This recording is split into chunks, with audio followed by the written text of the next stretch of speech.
Hello, everybody. Welcome back to the Instant Match Reaction. You can see over there, you can see a QR code for my new channel. If you bothered, everybody, scan your phone on that. It'll take you to the subscribe account as well. You can subscribe to One Leeds right here as well if you just scan your phone. I know some of you watch it over your TV and maybe don't know how to do it. Just scan that code, everybody, and it'll come up for you. Listen, make sure you're liking the stuff as well. We are going to get a fan forum going. We've got the lads coming on for this one, which is really good news. And yeah, listen, let's get into the game, shall we? Leeds United winning the contest 1-0. Not that much to delve into, to dive into when it comes to Leeds United. It's a 1-0 win. Was I sort of bothered throughout the game? Has the FA Cup lost its pizzazz, its zest, its sass? I think it has over the years. I think that was almost, you look at some of the attendances for some of the big clubs in this division and well, especially in our division, when you look at Sunderland and Sheffield United in particular, and the attendances over the weekend in general. My mate sent me a text and said, just look at the capacities after the game at some of the FA Cup third rounders. And it is a shame how it's gone, but it's maybe not what it was. And I don't think it is. So I'm not sat here and thinking, I want Leeds I'm desperate for Leeds to get through. It just would have been an embarrassment, wouldn't it? With the team that we put out, if you've got out there, if you've got the likes of De Bayo, you've got the likes of maybe Cairns, you've got Charlie Crew, Chambers, whatever, you've got that lot out there, Joe Gellart, it becomes a more even playing field, doesn't it? And Harrogate Town, to be fair, I think would have beaten that team, because today they came and they showed more than the likes of Sheffield United. They showed more than the likes of Coventry. They showed more than the likes of Luton at Ellen Road. They were plucky. They had a lot of desire and they played really well and they defended really, really well. They were resolute. They were emphatic in their 1v1 duels all across the pitch. And it was a proper buster of a tie for them, and they were right up for it and they were right in it. 1-0, you're never out of it. And look, Stephen Warnock was on co-coms and he was giving it the whole, oh, well, you never know here with Harrogate with these absolutely Rory Delap-esque throw-ins. It's like, calm down, Stephen. It's not beating the first man every single time. Like, come on, Stephen. Every time Sims was pulling up for a throw-in, Stephen Warnock was getting very, very excited, and they wanted the gargantuan FA Cup giant killer, didn't they? And it didn't really happen today from what I've seen. I think City have shipped 8 past Salford. There's 6 goals going in. I think Plymouth, to be fair, have beaten Brentford, haven't they? I think that's probably one of them. But there's not been a massive giant killing. I think there was probably edging towards Leeds having another Sutton, Histon, or potentially Crawley disaster. It didn't happen. Leeds, to start off with, it was a really strong starting 11 for Leeds United. It was packed full of quality. It was packed full of talent. A front four of which I want to see going forward anyway. That is my preferred front four. I know a lot of you guys will disagree. That's fine. It's football. It's subjective. It doesn't mean I don't agree with it. I don't agree with some of the takes on here in terms of, Peru and maybe, James is unequivocally the starter and all this sort of stuff. And you can't get a winger playing in the number 10. You guys know all this from me anyway. But I would say that, look, I thought that is the strongest front four, in my opinion, that we have. I think that is the strongest front four we have, as in the technical ability of all of them and what they can produce and the X factor in that front four. Now, a lot of you will be screaming at me and saying Connor Joseph hasn't scored again. Quite right. Look, quite right. Quite right. Look, the defense of him can be as long as it will be for me. We just have preferences. People have preferences with the striker. I like what he provides. I even like what he did today, but he didn't score. Okay, he didn't score. The driving from deep, picking the ball up, hit the post. He just needs a bit of luck, and I'm just on his side for him to score a goal. I want the young lad to score a goal in his first season for Leeds United. But I don't mind. This is why I keep going on the latte laugh conversation about signing someone like him. I think with Joseph, I think with Peru as well, we have that balance there. I think we've got enough. So yeah, look, listen, I'm infused really with what I've seen in general. Hold on, guys. I'm just posting the link to 2 of the lads who are coming on the show. Hold on a sec. Yeah, so overall, I think the balance is pretty nice with those two in terms of, look, Farke being able to rotate. I think that's absolutely fine. I think you saw Rothwell in there today. Didn't really like Rothwell's game. I'll have to be honest with you. I thought sometimes the tempo of his play was maybe a little bit slow. I thought there was points in the middle of the game where Leeds just were not moving the ball quick enough, and Harrogate were able to get into 2 banks of 4 striker would get behind March, who was a bit of a nightmare, to be honest. He was diving like there was no tomorrow. He was evidently one of the Harrogate Reds in that side, of which there was probably quite a few Harrogate Town Man United fans, because there is in Harrogate. So yeah, listen, I think even Jonathan Pearce spoke on it. So he was absolutely flailing his body around everywhere to maybe get these decisions. But the front four, I liked the composition of them all together. I thought it flowed really nicely. The people who consistently tell me that you can't put a winger in the number 10, hopefully have realised after this match that you can have a winger in the number 10, and it works well. It worked well with Nonto against Sheffield Wednesday. It worked well with Ramazani essentially against Sheffield United as well. It worked well tonight with Solomon in the 10 as well. As I've said for the best part of a year on this channel, a winger can work in the number 10, in my opinion anyway. So yeah, look, it was a good game in terms of just things that we saw as well. Carl Darlow claiming two or three set pieces. I like it. There was one really brave effort, of which he came out for and punched, and March had got the wrong side of Gilavoggi. I do not want to see Gilavoggi at centre back again. That didn't work at all, in my opinion. Look, we kept a clean sheet, but he just doesn't look comfortable there. He doesn't look comfortable there. I think for Wolfsburg, he's played in the back three before, and maybe that's because the other centre backs cover him a little bit more. I don't know, but yeah, Gilavoggi was okay. I'd have liked to have seen Schmidt on the other side. I'd have liked to have seen Schmidt at left back, because I don't think Schmidt is going to play, right back at any point. I think it's going to be Jayden Bogle, or I think it's going to be Sam Byram. So I would have just liked to have seen Schmidt on the left-hand side to see what he's all about, maybe up against Sam Byram, and I thought Schmidt looked really good. As we've said on this channel, when Schmidt's played, he looked good. I think defensively he was tested at points as well, with Daly on that side, who was given man of the match. But there you go. And I thought Schmidt did well. I thought he had a good game. It's good that the fans can see what he's all about as well. So yeah, interesting conversation. Let's get into a few comments as well. As I said, shout out to Andy, who's in the chat as well. Evening, Connor. That was an awful watch, in my opinion. Reinforcements required. Didn't see much of the match. Did we make hard job of it? I wouldn't say hard job, mate. It was just a bit. It was a bit, arduous, wasn't it? But the lads will be coming in now, and I'm sure will let me know what they think. If you don't smash the like, you're a Man United supporter. Exactly. Shout out to you, mate. Can we do the double? Maybe. That front four, only Solomon looked dangerous. What's happened to them? Joseph is bench placed back. Well, I mean, Ramazani scored a goal, mate. So he can't have been the only one who looked dangerous. I'm off the Matteo bus, bro. We need another number 9. Fair enough, mate. Fair enough. Darlow, decent performance. Yeah, exactly. All right, lads. We'll get the fellas in now. We got Matt. We got Roland. AK Steve. How you doing, lads? All good? Yeah, good. You guys? Not too bad. Not too bad. Either of you, do you want to start off? What were your thoughts on that? Go ahead, Roland. Pretty much as I expected. To be fair, it wasn't brilliant, but it was entertaining. I think, after the conundrums of this week around the goalkeeper, I think a lot of eyes were on Darlow, and and I think he looked comfortable. I'll say that he looked a lot comfortable, he looked a lot more solid. I also noticed as well. I don't know if you picked it up, guys. They looked more relaxed. I thought they looked more relaxed, and I think, I don't know. Maybe I'm just like overplaying it. It could have been because Darlow was in there and not Meslier, but they did look a little bit more relaxed. Maybe it's just because they're playing Harrogate. I don't know, but yeah, they look more relaxed. I thought overall the first half I think Harrogate played really well. I thought they were closing down in twos. I thought I thought they brought the game. They obviously prepared well, and I thought we were. Like I expected a late goal. I didn't expect anything to I didn't expect us to go out and blaze it.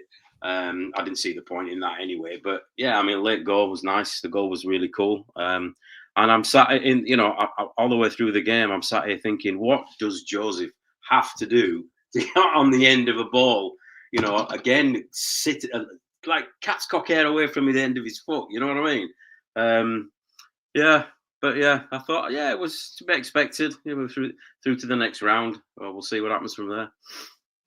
Yeah, look, I've got the hoodie on and everything. I was trying to give him as much encouragement as possible, Matt. Mate, I'm trying to. My shield's getting weaker, mate. I'm there. I'm trying to bat against it. Do you know what I mean? And it's. But look, I like him as a striker, but it maybe is coming across as I've got this agenda now because I keep backing him, and people keep thinking he's having poor performance. I actually thought he was pretty decent today, but he didn't get on the score sheet against Harrogate Town, so that's going to be the main sort of talking point, isn't it? Yeah, I don't know. I'm agreed, Rolling. Really, I don't know what else he's got to do to score. I mean, I'm actually going to be a bit harsher. I think I had it around the 24th when he had that.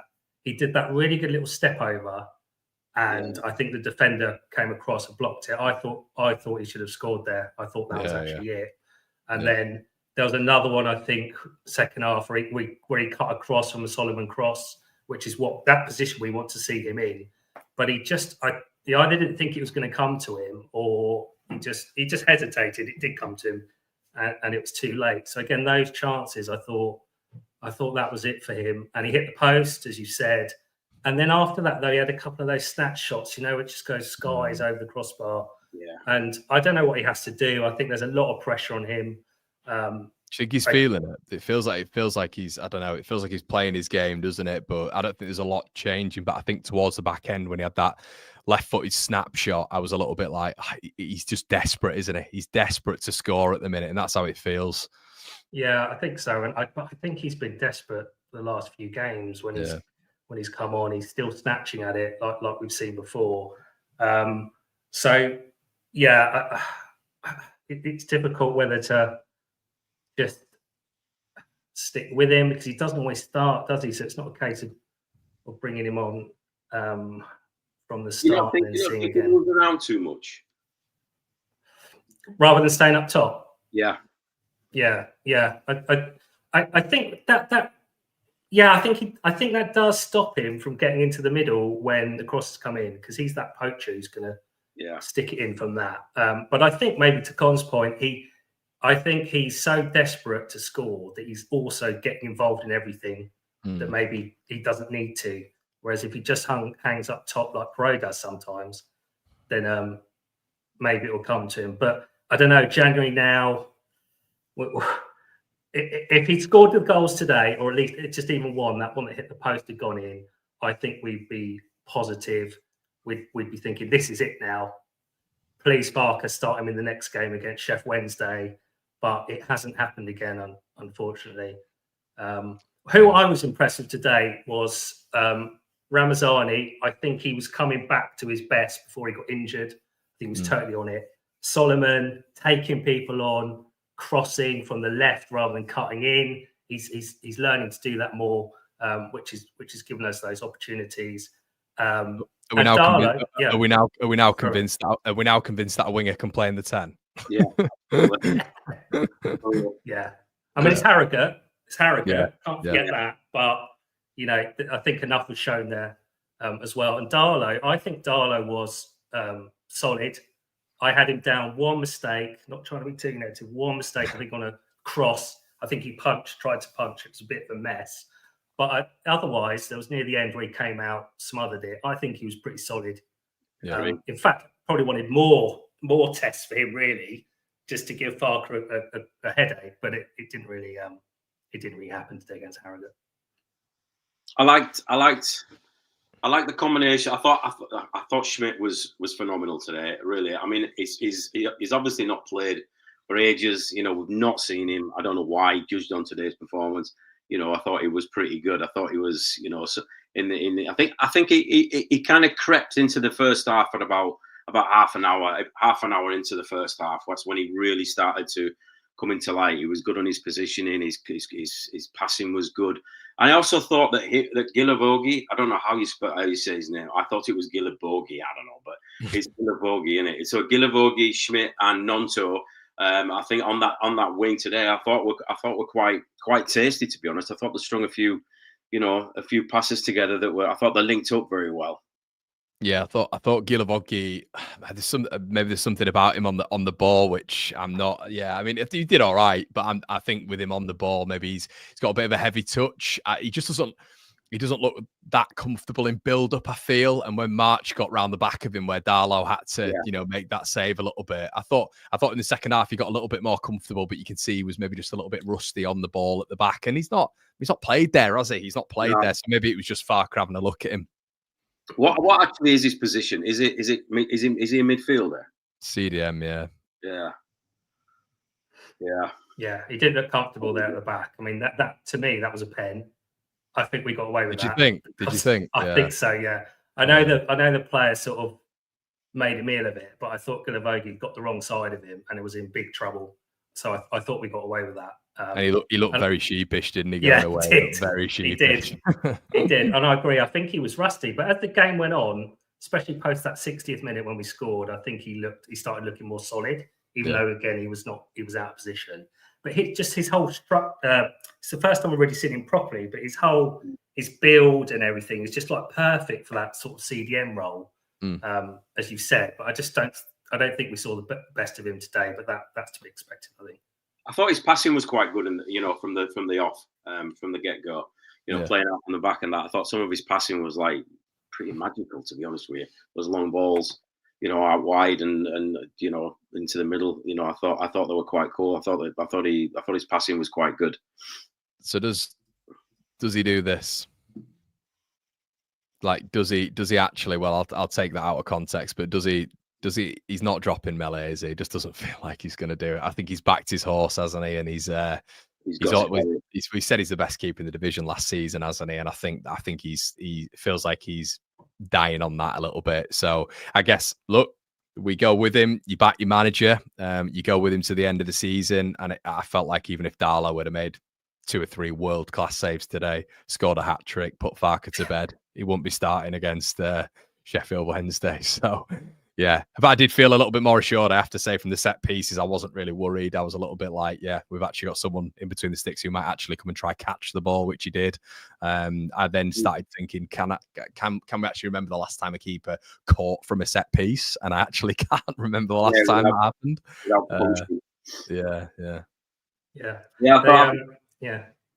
I thought Darlow was good today. He's one of them. Okay, he played well today against Harrogate, who I thought were kind of, pretty tasty in the box at times, but he didn't really have much to do. But when he was there, he was pretty commanding. I thought he was pretty strong. I was quite impressed. I've not really seen him. I don't think anybody's seen him play unless you're a Wales fan. But yeah, I thought he was good today. I think he deserves at least another go, if anything. What can happen? What can go wrong? You know what I mean? If Meslier comes back in, and I don't really want to stick on this point, but if Meslier comes back in and he has a howler, or he don't look as confident or commanding, I think there's a strong argument either way after today or in the next game, if he does continue to play Meslier, that Darlow should be really given a chance. I wanted to push on this, everyone. I think we're having a chat about it in our WhatsApp group, weren't we? Which guys you can join as well on the Patreon. But we're chatting in the WhatsApp group about a number 9 and just pivoting back to that again. What I wanted to get both of your thoughts. I'll start with you, Matt. But is it now sort of like a necessity for Leeds to do it? Does he have a good enough front two? Obviously, we've scored the most amount of goals in the division. I think we are still top. I think Borough second. What do we need to do now? Because I think there's maybe a few fans who are a little bit more worried about that number 9 spot now than the number 10, of which it felt like it was a different rotation of that maybe a couple of weeks ago in terms of what we need to do. Yeah, it's a difficult one now, because with that 9, I'm thinking Perot is our number 9, out and out number 9 for this point in the season. I think if we get another striker in, I'm just thinking, who gets dropped and does that striker come straight in? Because I've always thought Perot was best coming off the bench. We had that little period where he was that impact player coming off the bench, but he seems to be starting now. So I'm not sure about that. The argument of a 9 again coming in at this point in the season. I just think, is he going to like if Peru as well is you starting number 9, which I think he is in his eyes, to be fair. Like, Peru's, in all fairness to him, he's like third top scorer in the division. You know, I think he might, to be honest, I don't know if he's above Latte Lath right now. And I know we're sort of looking long term in terms of Premier League, and Latte Lath, according to a lot of people, is probably more of a sort of transition into Premier League football. But right now, you've given Peru the time, energy, and minutes, and he's doing all right, isn't he, stats wise? You bring Latte Lath in, then what's the plan for Peru? Because I don't think we'll bin off Joseph. I don't think that's going to happen. I think they'd be too frightened to bin off Joseph, personally. No, I don't think we've been off Joseph. You know, I think I don't know. There's just some. Don't get me wrong. I first of all, you know, when it comes to Peru, I think we're set up for Peru not to come on as a sub. When Fark puts out the team list, the team sheet, and you think, you know, you look at the setup and you think, all right, Peru's definitely better when he's got to run at goal. When he's got to run at goal, it's in near post or it's in far post. That's where it's going. You know, I don't know. It's one. I think we should go for a number 9. I do. Yeah. I think the only reason I'm saying that, and I think your dad pointed that out last Monday. I think it was in one of the shows on Monday, where he said we're leaking too many goals in at the back, and we're not getting. You know, if you look at shots on target that we had today, all right, Ramazani was rusty. He's not played for a while. Cool. We know he's capable because of all those chances he had today. But at some point, that is going to come back, and that's going to come back and hurt us. You know, yes, we've got nice goal difference, but I do think that we do. I do think if we have the opportunity to sign a number 9, to take the pressure off goals going in, you know, take the pressure off missed chances. I think we should go for him. I've always maintained this, and I said it in the WhatsApp group, I think, as well, where whoever we buy has to be that kind of transition. You know, it's January. Hopefully, we're going to go up. I'm not going to say hopefully. When we go up, you know, who stays, who goes. I can't see Pirro staying. And it's like if we get a chance to sign Latte La, if he is that kind of next step, next step up, go for it. You know, whether we spend 15 million now or 30 million, you know, in the transfer window in the summer, if we get Latte La and he can develop as a player, I think there's a you know, still an opportunity for you know, I don't think he's hit his ceiling. I think 15 million is probably a little bit low. If he goes on and gets a few, you know, gets a good run in the Prem, then yeah, by all means sign him. You know, but I also think that's one of the I think that's also one of the points that whoever the 49ers or Farker says they want has to have that potential to, you know, has to have that ceiling for sell on as well, you know. But I'd get him at 15 million. Yeah, I'd get him.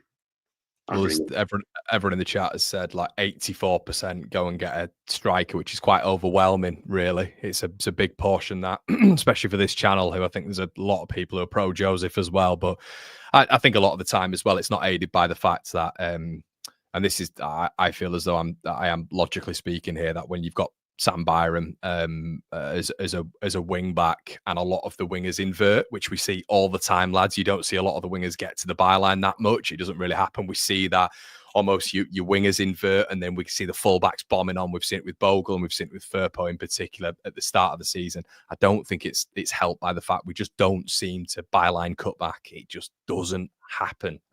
So I don't think that's aiding him at all, to be honest. Just putting the ball in that mixer.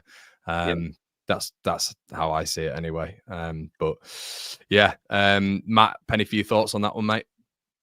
I don't know. I'm going to say a bit different. I'm at 84% against me. I think overall, I think there's enough goals also coming from around the midfielders, the attacking midfielders in general, because we're not saying, well, we haven't scored enough so far. We've got the best goal difference, right, in terms of where we are top of the league at the moment. So collectively, other players chipping in as well as Perot, hopefully, again, if Joseph gets there, I think we have enough goals. I don't think we need potentially number 9. I agree in the summer, especially if we go up, Latte Lass, someone like that, or, you know, we're going to be looking wider in general, definitely summer. But at this point, I think we've got enough. We just need Joseph to get on it as well. But across the piece, I don't think that's the focus area. I still don't think that 9 is the focus area at the moment. Yeah, no, I agree with that, and I'm also saying that I'm not saying we've got to give up on Joseph. I'm pro Joseph. I think the guy's brilliant. I really do. Well, I guess if we didn't have a Bamford problem, then we'd probably be looking at going and getting a 9 anyway.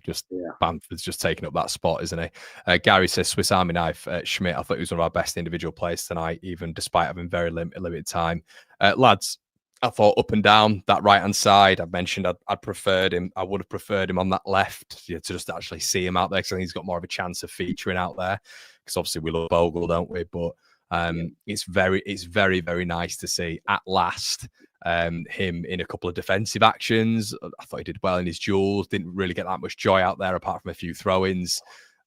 Matt, were you sort of happy with what you saw from Schmidt? I mean, he looks very technically able, doesn't he, and fit, and he looks like a good player. Yeah, I was impressed with him. I thought really good. I think he started off a bit tentatively as he felt himself into the team, into the way we were playing.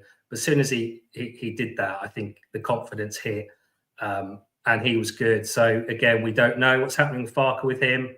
Maybe that's a positive thing today, that maybe Farke will consider him more. But again, I can imagine, I'd like to have seen, I think we've said it, Schmidt on that left with Solomon. I would have loved to have seen that combination. Because you could see when Solomon had the ball. Byram, solid, but hasn't got a left foot. We've said this before, but there's just isn't that overlap, you know, around the outside of Solomon. So I can imagine Schmidt doing that though. So I can imagine how good that would have been. I know Firpo came back today, which was good to see. But for this game, I would have liked to have seen that combination on the left with those two, and I think we could have done some real damage today. But yeah, he looks good. I'm glad he went in, played today, because if he didn't, then I think he'd be off. And again, we wouldn't understand what's going on there. But will he play in the next game? Probably not. I think Farke will revert. Firpo's back. Maybe Gruev will be starting soon, won't he? Gruev cannot get back into this team. He really can't. I know he's been injured, and he's coming back up to speed. Came today, but that midfield now, which was forced on Farke anyway because of injuries, there's no way Gruev can come. Well, I'm happy. I think we're happy he's back. We're happy he's an option. But I think all of us would probably agree that he's the 4th best CM in that team. I think. But Farke likes it. Yeah, like him. I'll play Tanaka first before Gruev all day long. You can't be. You're not dropping Ampadu as well. You're not dropping the captain. Ampadu was amazing today. You did? You thought he was lazy? I thought when he was high, when he was pressing high, he's getting a little bit David Batty-esque for me. I like that. He's getting a bit stuck in. He's one of them. He's a workhorse, you know, and he's starting to become a bit of a general as well, which I think is what's been missing for the last 4 or 5 years in our midfield. That there's nobody been sort of commanding the midfield, you know, and you do want that. You want it at the back, you want it in the middle, you want it at the front as well. Yeah. Definitely. Who's going to own up to Lily May? Who's owning up? That's my lovely daughter. How tight's that? 99p. 99p, Lily. Come on, for goodness sake. She's been in the chat, Lily. So shout out. Yeah, we've got your dad, Lily. He's not coming back. Oh no, I'm really scared what she said now. Sorry about that. Don't worry, she's having a great time. Mr. P says a cup run would suit Joseph and fringe players. I think it would. It's minutes in it. It is minutes. But Ramazani as well. I thought he was good tonight, fellas. I thought he was kind of getting back to that electric, almost get the ball and run at the fullback, and they don't know what to do. They show him inside, he's just going to cut on that right foot and you know, blitz a shot at goal. He wasn't that accurate today, was he? But you could see the intention there, and him off that left is, oh man, I love him off that left. And I know Solomon's been there, but you know, there is a conversation. Maybe Brendan at some point we can manipulate out the side. We can bring him back in. We can rotate, and you've got that. I like that 3. I just like that 3. I know we only beat them 1-0. I thought Leeds were nowhere near 5th gear really this evening, but even in 2nd gear, that 3 was exciting. They seemed to know each other's game quite well as well. It was a problem for Harrogate just in front of the defence, wasn't it? Yeah, I think Solomon's really settling in nicely. Now he's got over the back injury. He's got more. He's just got better and better. He seems to get better every game. But I thought even tonight, I thought he was really good. I thought he was strong up front, and as we keep saying, he's got a low centre of gravity. He's strong. He's a good runner, and he gets some beautiful crosses in. He gets some beautiful balls into the box, and he's what's the word I'm looking for? He's a problem. He's a problem up front, for defences. Yeah. It seems like Matt. He wants everything, doesn't he? As well, Solomon. He wants to be involved, but I don't know what it is with Ramazani. There's something about him. Where I look at him and I just look at his balance. How dynamic he is when he's 1v1 is exactly what you want from a winger. And we've seen him pick up those pockets just in that central space as well and look dangerous as well. I think he just needs a few more games, and we're going to be right back to Ramazani of old, which 3 goals, 1 assist in 6 games. Yeah, he just. I think about. I've made a note about that around the 20th minute. He did that half turn thing, and just shot straight away. I know it's straight at the keeper, but I was thinking that was that Ramazani before, as I said earlier, but before the injury. That pace, he could take people on, shoots, which people struggle with. I don't know, in our team for some reason. He's just got it all in terms of an attacking player. And it's a real shame he got injured at that time, but he is coming back to that best that best sort of skill he had before, and fitness now as well. It's just those snapshots. I'm thinking, he can just hit it, and is not afraid to shoot. So that's only positive for us. It's just, again, we need Farker to see that and just keep him in that starting lineup, because he's the player that's also going to unlock those low blocks again, I think, because he will shoot. He will turn and shoot when we can't get through. I think Ramazani, Solomon, and whoever else on the other side, I'm not too fussed. But I think Solomon definitely would. He's definitely number 10 material. I think for us anyway, for us in our setup, I'd love to see him in the number 10, because he keeps drifting in there, keeps hanging about there. Comes wide, comes in, and I'd love to see him in the number 10. Ramazani. Him and Ramazani, I think, would link up absolutely beautiful. I really do, especially down that left side. I think they'd be amazing. Just go on. We can say something like that. Yeah, I was going to say, I wasn't sure Nonto today. I wasn't sure Willie. There were sort of flashes, I think, where he was the Nonto we know. But then I think he drifted out. I don't know whether that was me just focusing more on Solomon and Ramazani because they were doing a lot. But I don't know. Maybe it's fitness as well. Nonto hasn't played that much recently. But for me, he was in and out. He was in and out today, which again makes me think: is he going to be in the starting lineup next game on that other side? I'm not sure. A bit mixed for me today for him. Yeah, I think they just balance each other out, don't they? I think with Ramazani and Nonto, I think as a pairing we were seeing a lot before Ramazani's injury that it'd almost take a lot of the attention away from Nonto when he'd be starting. And I think that sort of period where they were both together and they were both starting, I think it was working really, really well. I just don't know whether or not James fits in with Solomon and Ramazani. I'm sure he will, but the Nonto, Solomon and Ramazani link up, I really enjoy that. I think it just is technical. It's because I love that technical ability just in front of that striker. So I think it'd naturally benefit whoever's playing in that number 9. But as I say, I couldn't believe there was 35,000 there today, to be honest with you. Really good crowd with what we've seen with the dwindling FA Cup capacities on this one, but quite an interesting one here. Someone just stuck in about Carl Darlow. He was fine, caught 2 out of 3 balls, made a good block, just did the basics. And I've just put, and that's exactly what sends us up. Just the basics. Just basics.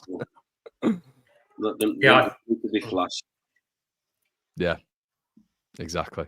I think, yeah, I mean, this is what it's going to go to again. I know we talked about it, but if that solid performance by Darlow isn't enough, Mez starts, there's going to be so much pressure on him and Farker. And I think fans base will turn. If there's any mistake now in that next game, I think they're going to turn on Mez and Farker, because it is down to Farker now, I think, because Farker's making that decision potentially to bring him back in for that next game. I just don't think we want that sort of pressure. We don't need that pressure at that end with Mez in goal. And the worst thing can happen is if our goalkeeper starts getting booed, and then the manager's going to get it as well. I think there's so much on that next game. It's really, as I said, pressure we probably don't need, but we don't know until that game. I'm just a little bit worried about that.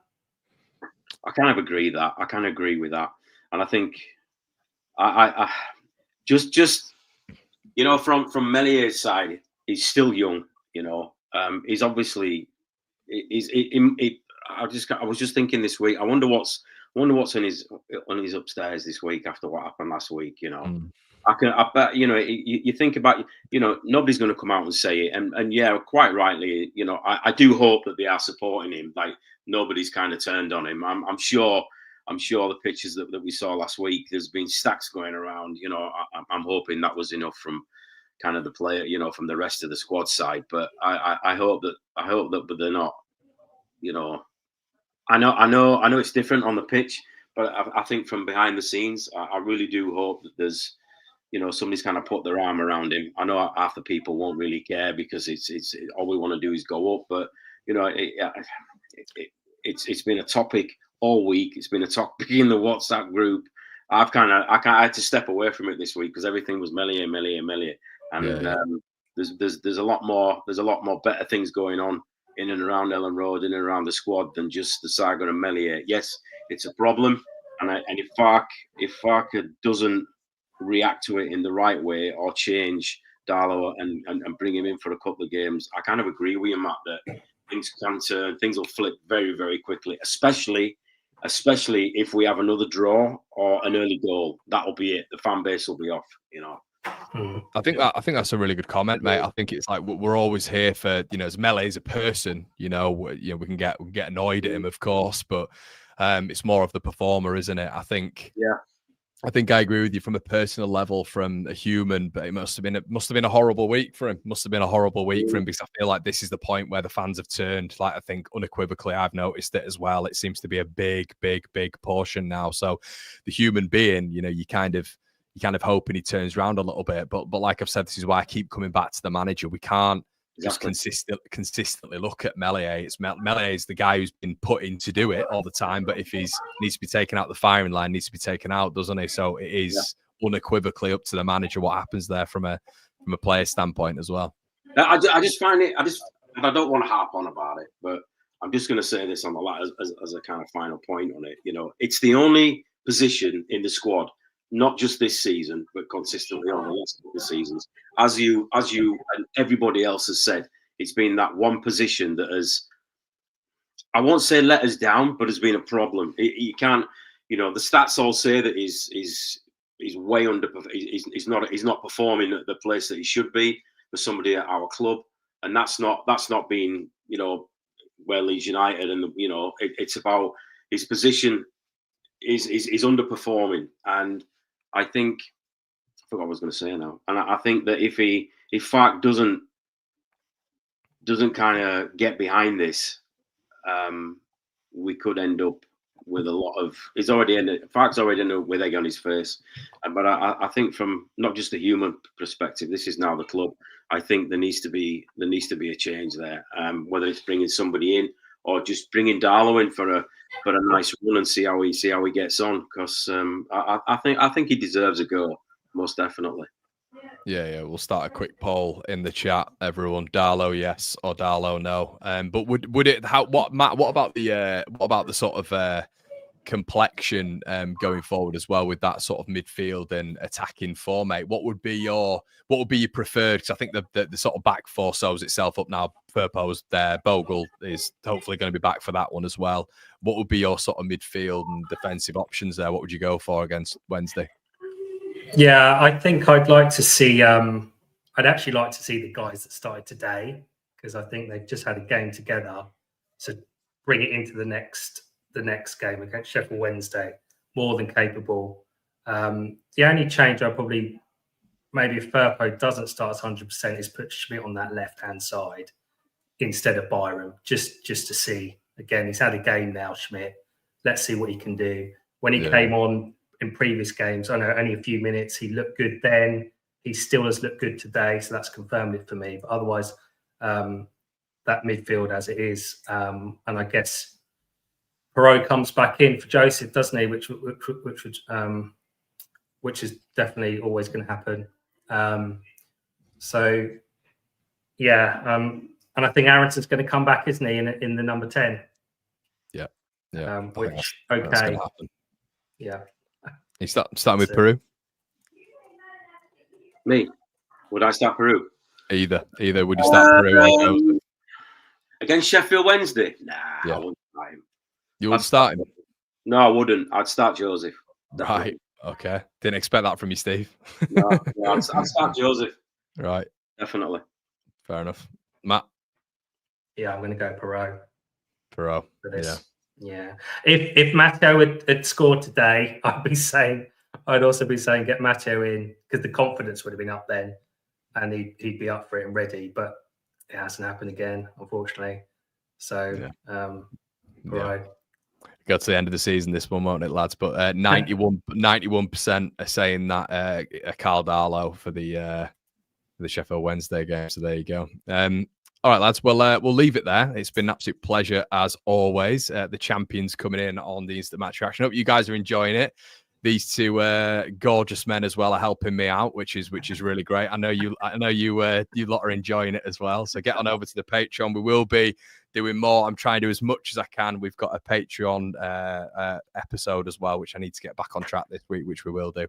But guys, thank you so much, lads. Cheers for joining, and we will see you in a bit. Cheers. Cheers, guys.